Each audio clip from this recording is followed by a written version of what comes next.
I I have a troubling relationship with myself, with my identity, and who I think I am as a person.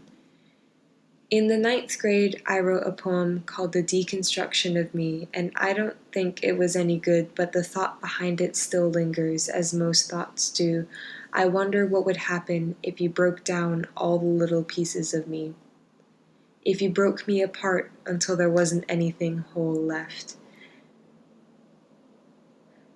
There are parts of me that I can't name, parts of me that I would rather hide, parts of me that I would rather no one ever find, and I think I spend months worth of time being chased by these parts through elaborate mazes constructed of crumbling walls of chalk and dust, and most of the time,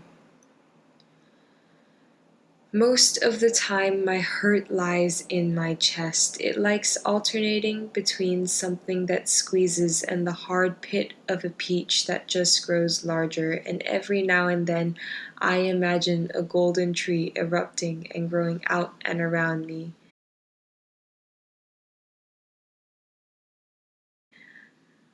I like to think my fears stay in a portion of my lower back, and I fear writing them down makes them all the more real, though oddly enough,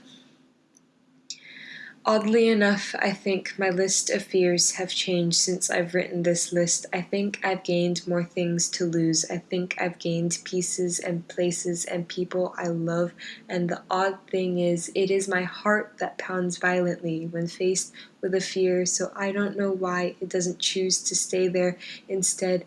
And I was afraid of my exploding self the first time I saw it. Me.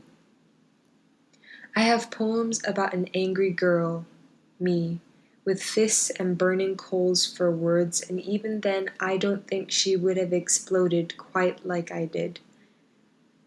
Then again, maybe we exploded together. And I like saying I contained oceans in my feet, though I was terrified of the waves and what they promised the first time I met the sea.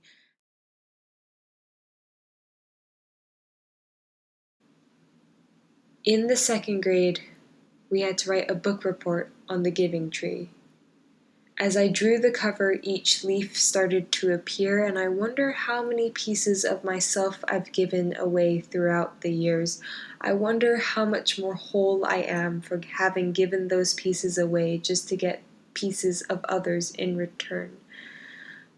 I associate certain parts of my brain with the different parts of me.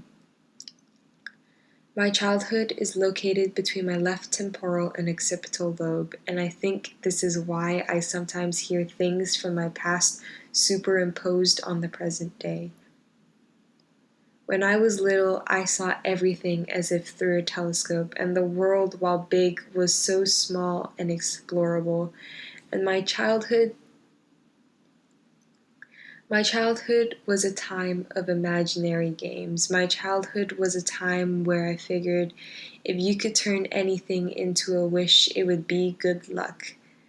I never saw any shooting star, but that didn't stop me from making wishes on dandelions and birthday candles, and when I learnt about wishes on eyelashes, I started pulling out my own, though I don't think that's really how it works, and I've always wondered why adults keep empty rooms as if they have designated places to store their sorrow, though I think I'm starting to understand.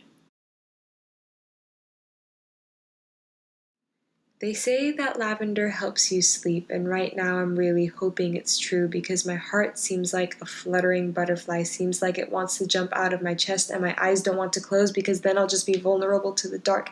And I've been having nightmares lately.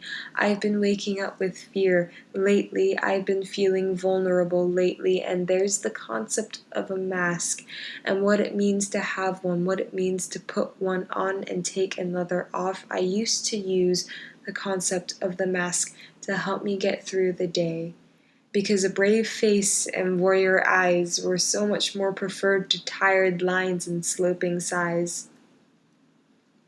I don't miss that version of me, but I'm grateful for me. I think I'm learning to try and accept me, me as I am, me as I was.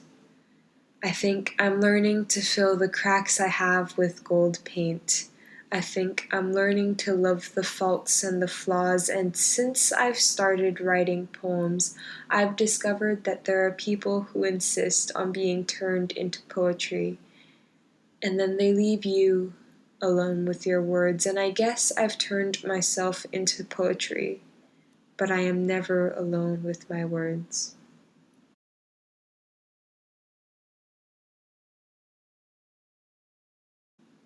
They say there are those who are able to find themselves amongst their own wreckage, amongst all of the cracks that they have earned over the years, and I like to think that I have found a poetic soul by the back of my frontal lobe, a constant worry by my right eye, passion in my left ring finger, insight behind my left eyebrow, that a part of me is a bit off, that I have more headaches than heartaches, that I'm striving for sure feet, that I don't really know where home is anymore, that I store perceptiveness by my chin, that I've hidden the part of me that overthinks so well to the point that I can't remember where it is, that I'm composed of odd letters of the alphabet, that people call me silence, though I prefer the word quiet,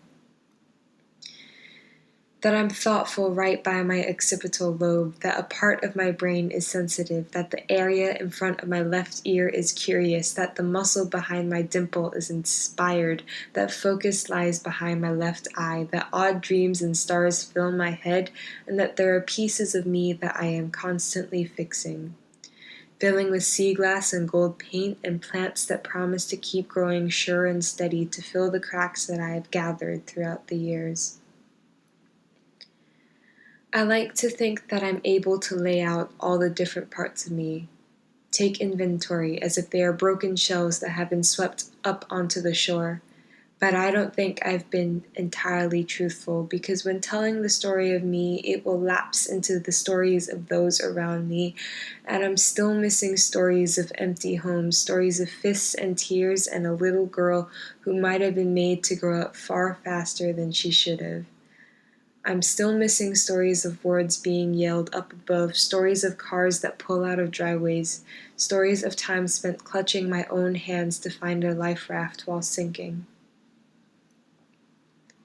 But to pull me apart story by story would take more time than I am allowed, and I have been fidgeting with only a few parts of myself, and so I ask if you think this is the deconstruction of me.